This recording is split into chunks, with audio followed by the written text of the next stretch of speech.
नमस्कार। बहुत बहुत स्वागत आप सभी का सत्यादीश शर्मा क्लासेस इंदौर में। प्रिय विद्यार्थियों, प्रिय साथियों, मध्य प्रदेश में बदले मंत्रिमंडल, मध्य प्रदेश के नए मुख्यमंत्री। जी हां, आप सभी जानते हैं कि वर्तमान मुख्यमंत्री हमारे मोहन जी यादव है।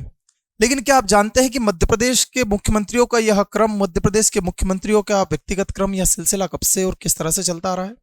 आइए बहुत शॉर्ट वीडियो के माध्यम से मैं आपको मध्य प्रदेश के मुख्यमंत्रियों की यह एक अनवरत गाथा मैं आपको बताता हूं, जिसमें उनके प्रमुख कार्य, उनके कार्यकाल और उनके बारे में कुछ रोचक तथ्यों की मैं आपसे चर्चा करूंगा।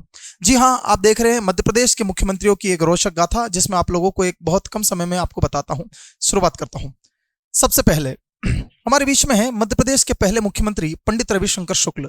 जी हां, प्रदेश की पहली विधानसभा, जिसमें 1 नवंबर 1956 को पंडित रविशंकर शुक्ल प्रदेश के पहले मुख्यमंत्री बने, किंतु ये अनिर्वाचित थे। कोई चुनाव नहीं हुआ था जिसमें जीत कर आए। मध्य प्रदेश के निर्माण से पूर्व यह मध्य प्रदेश के भाग सीपी बरार पार्ट ए के भी मुख्यमंत्री रहे हैं। सीपी बरार के ये शिक्षा मंत्री भी रहे हैं। बतौर शिक्षा मंत्री इन्होंने स्कूली शिक्षा के लिए विद्या मंदिर योजना प्रारंभ की थी। रविशंकर शुक्ल पहले ऐसे मुख्यमंत्री हैं जो अपने कार्यकाल के दौरान ही मृत्यु को प्राप्त हुए, अर्थात 31 दिसंबर 1956 को इनकी मृत्यु हो गई और प्रदेश के पहले मुख्यमंत्री का कार्यकाल समाप्त हुआ। तत्पश्चात मृत्यु के उपरांत आवश्यकता आन पड़ी मध्य प्रदेश में एक ऐसे मुख्यमंत्री की, तो वो बनाए गए कार्यवाहक मुख्यमंत्री बनाए गए भगवंत राव मंडलोई। भगवंत राव मंडलोई बेशक एक निमाड़ क्षेत्र खंडवा जिले से आते थे। भगवंत राव मंडलोई 1957 में 1 जनवरी से लेकर 30 जनवरी तक पूरे 1 महीने के लिए कार्यवाहक मुख्यमंत्री रहे, क्योंकि उस दौरान मध्य प्रदेश में पहली बार विधानसभा का चुनाव चल रहा था। विधानसभा के चुनाव का जैसी परिणाम आया तो मध्य प्रदेश में 288 सीटों में से 232 सीटों पर कांग्रेस विजयी रही और पूर्ण बहुमत के साथ कांग्रेस ने अपनी सरकार बनाई। वहीं केंद्र सरकार में अपनी सेवाएं दे रहे जावरा रतलाम के कैलाशनाथ काटजू को जवाहरलाल नेहरू ने मध्य प्रदेश में मुख्यमंत्री बनाकर भेजा। तो हमारे अगले मुख्यमंत्री कैलाशनाथ काटजू, जो प्रदेश की दूसरी विधानसभा 1957 टू 1962 में 2 बार मुख्यमंत्री रहे, और कैलाशनाथ काटजू मध्य प्रदेश के एक ऐसे मुख्यमंत्री रहे हैं जो दूसरी बार अपने ही विधानसभा क्षेत्र रतलाम से चुनाव हारे थे। तत्पश्चात उन्हें नरसिंहगढ़ की विधानसभा से पुनः चुनाव लड़ाकर उन्हें मुख्यमंत्री पद पर आसीन किया गया। अगले मुख्यमंत्री के तौर पर आप लोगों को बताता हूं, मध्य प्रदेश के चौथे मुख्यमंत्री के रूप में वापस भगवंत राव मंडलोई का आगमन हुआ, क्योंकि विधानसभा बदल चुकी थी। तीसरी विधानसभा 1962 से 1967 के बीच में वह 1 साल के लिए मुख्यमंत्री रहे, 1962 से 1963 तक। भगवंत राव मंडलोई इस बार कार्यवाहक नहीं, बतौर एक मुख्य रूप से मुख्यमंत्री बनकर आए थे। भगवंत राव मंडलोई खंडवा से थे। अगले मुख्यमंत्री के तौर पर तीसरी विधानसभा में कार्यकाल संभाला, कई लंबे समय तक कांग्रेस की राजनीति से बाहर रहे द्वारिका प्रसाद मिश्र जी ने। जी हां, द्वारका प्रसाद मिश्र को मध्य प्रदेश राजनीति का चाणक्य कहा जाता है। डीपी मिश्र एक बहुत अच्छे लेखक और एक बहुत अच्छे वक्ता रहे हैं। डीपी मिश्र ने एक किताब लिखी जिसका नाम है सर्च ऑफ लंका, लंका की खोज। कल को यह प्रश्न आता है, कल पूछने में आता है कि प्रदेश का कौन सा मुख्यमंत्री सर्च ऑफ लंका किताब का लेखक है, तो द्वारका प्रसाद मिश्र मुख्यमंत्री होंगे। दोस्तों, द्वारका प्रसाद मिश्र ने 1963 के चुनाव जो लड़े थे, उसके दौरान हुई एक गलती 1967 में उन्हें भारी पड़ गई। गलती क्या थी उसे जानने के लिए आप देखेंगे अगले मुख्यमंत्री, नाम है गोविंद नारायण सिंह। जी हां, गोविंद नारायण सिंह सतना जिले के रामपुर बघेलान तहसील से आते हैं। वहीं द्वारका प्रसाद मिश्र जो है वो उन्नाव जिला अर्थात उत्तर प्रदेश से आते हैं। गोविंद नारायण सिंह रीवा राज्य के नेता, रीवा राज्य के मुखिया राजा अवधेश प्रताप सिंह के पुत्र, इनकी और राजमाता विजया राजे सिंधिया की, दोनों को एक साथ द्वारका प्रसाद मिश्र की तरफ से अवहेलना झेलनी पड़ी, जिसका कारण यह हुआ कि गोविंद नारायण सिंह और विजया राजे सिंधिया दोनों ने मिलकर, गोविंद नारायण सिंह और इन्होंने मिलकर द्वारका प्रसाद मिश्र पर 1963 में हुए चुनाव के आचार संहिता के सीमा से अधिक खर्च करने की एक केस लगा दिया। उस केस में द्वारका प्रसाद मिश्र पर 249 रुपये 75 पैसे का अतिरिक्त भार आया, जिसके कारण डीपी मिश्र को अगले 6 वर्षों तक चुनाव लड़ने पर रोक लगा दी गई। साथ ही साथ 1967 वो आखिरी वर्ष था जब पचमढ़ी को मध्य प्रदेश की ग्रीष्मकालीन राजधानी मानने से मना कर दिया गया और राजनीति में एक परिवर्तन आया। द्वारिका प्रसाद मिश्र चुनाव नहीं लड़ पाए और 1967 में अगले मुख्यमंत्री बने गोविंद नारायण सिंह। किंतु गोविंद नारायण सिंह के कुछ फैसले, जिसमें उन्होंने अन्य पार्टियों को साथ में लेकर एक संविद अर्थात संयुक्त दल का गठन किया, जिससे कांग्रेस की आला कमान की नेता इंदिरा गांधी नाराज हो गई। इंदिरा गांधी की नाराजगी कुछ यूं इस तरह से झेलनी पड़ी कि अगले मुख्यमंत्री के रूप में नए मुख्यमंत्री को लाना पड़ा। वहीं अगले मुख्यमंत्री चौथी ही विधानसभा में महज 13 दिन के मुख्यमंत्री बनकर आप लोगों के सामने आए। नाम था राजा नरेश चंद्र सिंह। राजा नरेश चंद्र सिंह मध्य प्रदेश के प्रथम आदिवासी नेता, आदिवासी मुख्यमंत्री रहे अविभाजित मध्य प्रदेश में। राजा इसलिए क्योंकि ये अपने छत्तीसगढ़ वर्तमान के रायगढ़ क्षेत्र में अपनी रियासत के राजा रहे थे और 1948 में इन्होंने भी अपनी रियासत को भारतीय संघ में शामिल करवाया था। 13 दिन का एक बहुत छोटा सा कार्यकाल 13 मार्च 1969 से 25 मार्च 1969 तक रहा। राजनीति में फिर बदलाव हुआ और द्वारका प्रसाद मिश्र के दाएं हाथ पूर्व मुख्यमंत्री रविशंकर शुक्ल के बेटे श्यामाचरण शुक्ल का राजनीति में आगमन हुआ।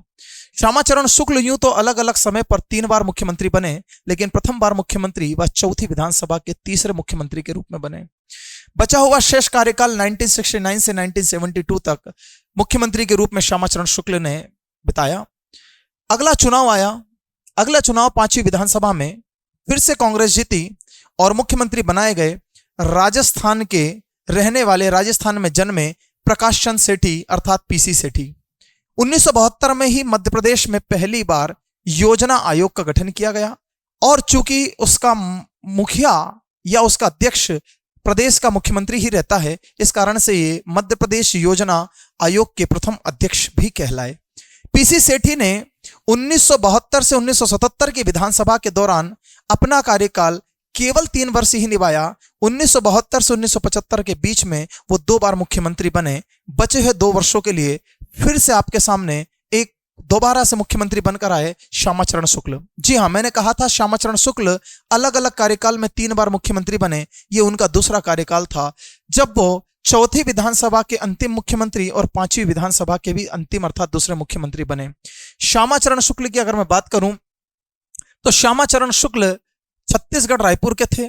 श्यामाचरण शुक्ल के समय पर मध्य प्रदेश का पहला राष्ट्रपति शासन अर्थात अनुच्छेद 356 का प्रयोग किया गया। अनुच्छेद 356 के चलते मध्य प्रदेश में कांग्रेस की सरकार धराशायी हो गई और ऐसे ही आर्टिकल 352 के चलते भारत में कांग्रेस की इंदिरा गांधी की सरकार धराशायी हो गई। केंद्र में गैर कांग्रेसी सरकार के प्रधानमंत्री, सबसे वयोवृद्ध प्रधानमंत्री मोरारजी देसाई प्रधानमंत्री बने। वहीं पर श्यामाचरण शुक्ल की सरकार जाने के बाद में मध्य प्रदेश के पहले गैर कांग्रेसी मुख्यमंत्री अर्थात जनता पार्टी के मुख्यमंत्री कैलाश जोशी जी मुख्यमंत्री बने। कैलाश जोशी हाटीपिल्या जिला देवास में इनका जन्म हुआ। ये प्रदेश के पहले गैर कांग्रेसी मुख्यमंत्री रहे। कैलाश जोशी जी को मध्य प्रदेश की राजनीति का संत भी कहा जाता है। जैसे द्वारका प्रसाद मिश्र को राजनीति का चाणक्य, वैसे ही राजनीति का संत कैलाश जोशी। कैलाश जोशी जी को एक समस्या ये थी कि वो, आप हास्यास्पद सा लगेगा, लेकिन उन्हें नींद बहुत आती थी। खुद पे खुद परेशान होकर जून 1977 में पार्टी के नेता मुख्यमंत्री बने और जनवरी 1978 में इस्तीफा देकर पद छोड़ दिया।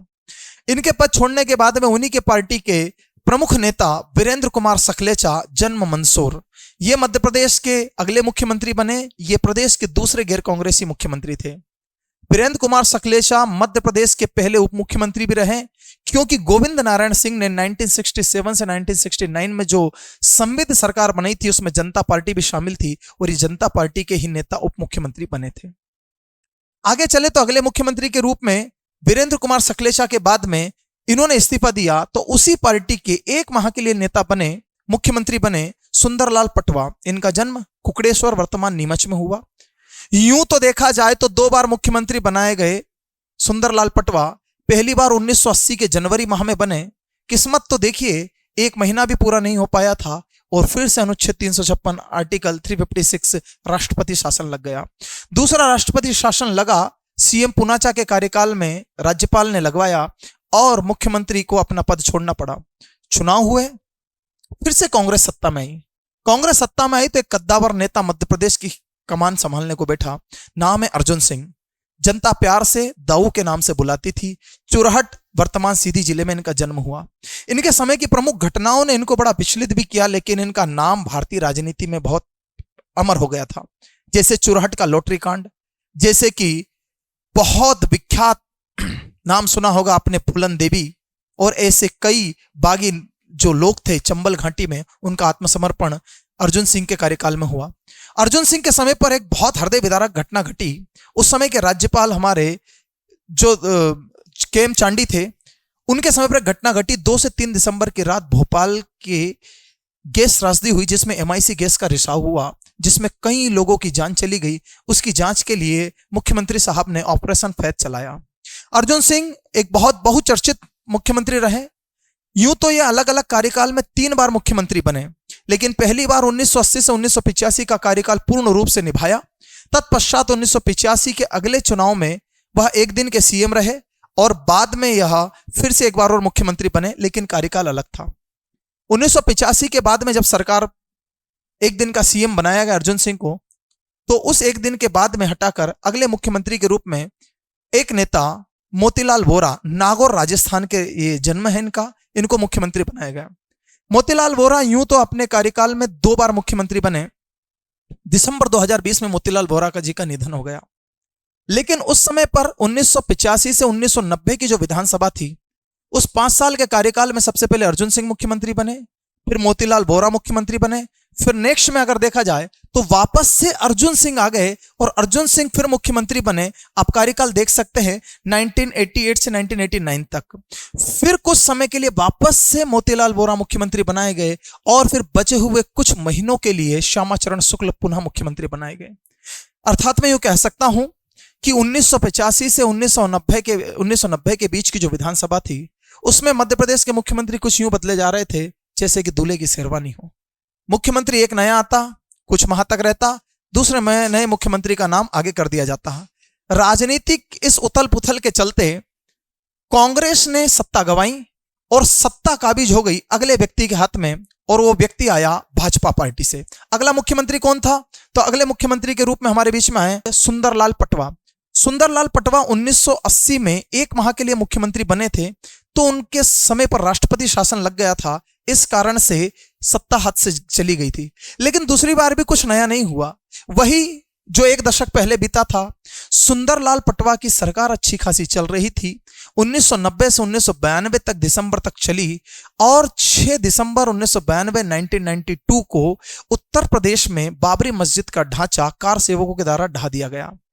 इसकी जो आंधी उठी और इसका जो धार्मिक और अन्य सांप्रदायिक दंगे भड़के, इससे मध्य प्रदेश में भी उसका बीजारोपण हुआ और दिसंबर 1992 में मध्य प्रदेश में पुनः आर्टिकल 356 अनुच्छेद 356 लगा और सुंदरलाल पटवा दोबारा से वैसे मुख्यमंत्री बने जिनके कार्यकाल में फिर से राष्ट्रपति शासन लगा और राज्यपाल कुंवर महमूद अली ने इसे संविधान के विरुद्ध माना और राष्ट्रपति शासन लगाकर फिर से सुंदरलाल पटवा की सरकार चली गई।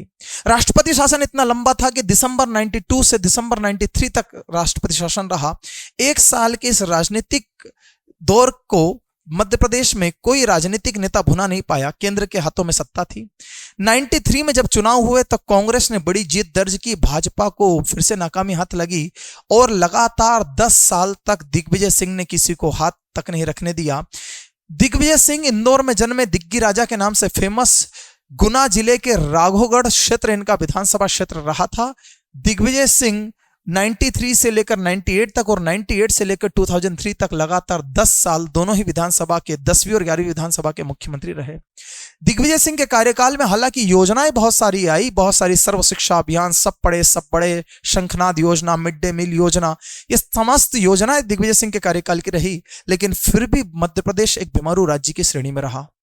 वो वक्त आया जब 1 नवंबर सन 2000 को मध्य प्रदेश से अलग होकर छत्तीसगढ़, प्रदेश का पूर्वी भाग अलग हो गया और छत्तीसगढ़ एक नया राज्य बना, अर्थात प्रदेश का विभाजन दिग्विजय सिंह के कार्यकाल में हुआ। 2003 में कांग्रेस को थोड़ी सी मायूसी हाथ लगी और सत्ता हाथ से चली गई और प्रदेश की पहली महिला मुख्यमंत्री, लेकिन व्यक्तिगत क्रम में 15वीं मुख्यमंत्री उमा भारती प्रदेश की आला कमान की तरफ से चुनी गई।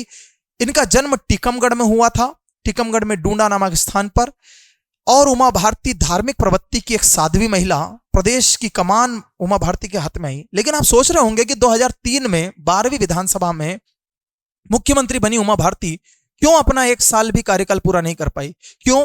क्योंकि 90 के दशक में उमा भारती पर हुबली कर्नाटक में, ना कि हुगली, हुगली कोलकाता नहीं बल्कि हुबली कर्नाटक में मदरसे पर तिरंगा झंडा फहराने के आरोप में एक गैर जमानती वारंट पास हुआ था। उसके तहत उमा भारती को सरकार अर्थात कह सकता हूं मुख्यमंत्री पद से इस्तीफा देना पड़ा। अगले मुख्यमंत्री के रूप में लाया गया तो वो मुख्यमंत्री आए आपके बाबूलाल गौर। बाबूलाल गौर जो है, बाबूलाल गौर प्रतापगढ़ उत्तर प्रदेश में जन्मे, मध्य प्रदेश की राजनीति में अपने पांव जमाए, गोविंदगढ़ आपने भोपाल से चुनाव लड़ा। बाबूलाल गौर को जिस नाम से जाना जाता है वो सबको सर्वविदित है। बाबूलाल गौर को बुलडोजर मैन के नाम से जाना जाता है। वहीं याद रखिएगा सुंदरलाल पटवा, जिनके कार्यकाल में 2 बार राष्ट्रपति शासन लगा, उन्हें विधान गौरव के नाम से जाना जाता है। सुंदरलाल पटवा, बुलडोजर मैन, इनके बाद मुख्यमंत्री बने शिवराज सिंह चौहान। मध्य प्रदेश की राजनीति में एक अलग ही नाम, मध्य प्रदेश की राजनीति पर बच्चे बच्चे की जुबान पर एक नाम, शिवराज सिंह चौहान उर्फ मामा।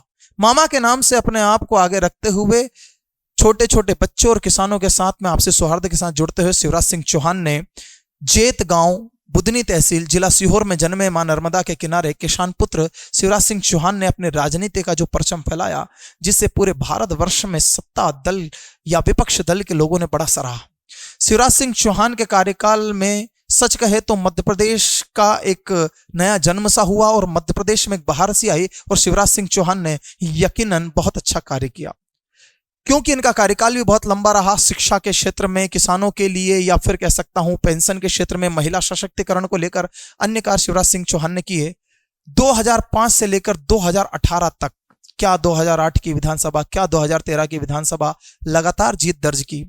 ये एकमात्र मुख्यमंत्री बने मध्य प्रदेश के जिन्होंने सीएम की 4 बार शपथ ग्रहण की। लेकिन वक्त बदला, 15वीं विधानसभा 2018 में चुनाव हुए और नतीजा कुछ सीटों के अंतर के साथ कांग्रेस के पक्ष में गया और कांग्रेस के मुख्यमंत्री बने कानपुर में जन्मे कमलनाथ जी। कमलनाथ जी को युवा तुर्क के नाम से भी जाना जाता है। कमलनाथ जी ने दिसंबर 2020 से लेकर दिसंबर 2018 से लेकर मार्च 2020 तक कांग्रेस पार्टी की कमान संभाली, किंतु मार्च 2020 में एक कोरोना जैसी एक बीमारी के कारण राजनीतिक उथल पुथल भी आया और 2020 के मार्च में कांग्रेस की सत्ता ढह गई। विधायकों ने अपना दल बदला और अगली सरकार वापस से शिवराज सिंह चौहान के हाथ में आ गई। शिवराज सिंह चौहान ने 2020 से 2024 तक अपना कार्यकाल निभाया, लेकिन सच कहूं तो यही वो 4 वर्ष का कार्यकाल था जिसमें शिवराज सिंह चौहान को कई सारी अवहेलनाएं और अपने काम के पीछे कई सारे आरोप प्रत्यारोप झेलने पड़े। खास करके शिक्षा जगत की उंगलियां शिवराज सिंह चौहान पर, उनके सरकार पर ज्यादातर उठती रही और 2023 में जो चुनाव हुए उस 2023 के चुनाव को हम नतीजन मानते हैं कि 2023 से 2028 की जो विधानसभा हमारी 16वीं चल रही है उसके नए मुख्यमंत्री बनकर हमारे सामने आए हैं मोहन जी यादव। जी हां, मोहन यादव उत्तर उज्जैन की दक्षिणी विधानसभा से विधायक मोहन जी यादव 15वीं विधानसभा में रहे थे। मध्य प्रदेश के उच्च शिक्षा मंत्री मोहन जी यादव ने पहली बार 14वीं विधानसभा 2013 में विधायक का चुनाव जीता, 15वीं विधानसभा 2018 में विधायक का चुनाव जीता और 16वीं विधानसभा 2023 में विधायक का चुनाव जीता और भाजपा सरकार ने एक अप्रतिम अद्वितीय फैसला सुनाते हुए मोहन जी यादव को मध्य प्रदेश की आला कमान अर्थात मुख्यमंत्री का पद सौंपा।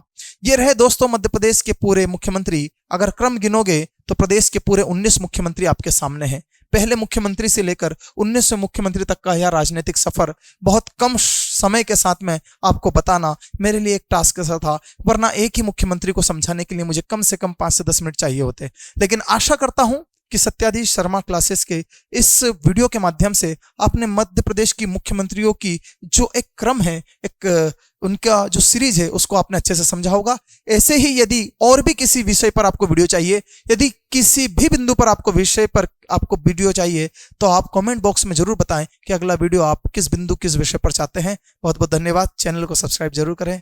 जय हिंद, जय भारत।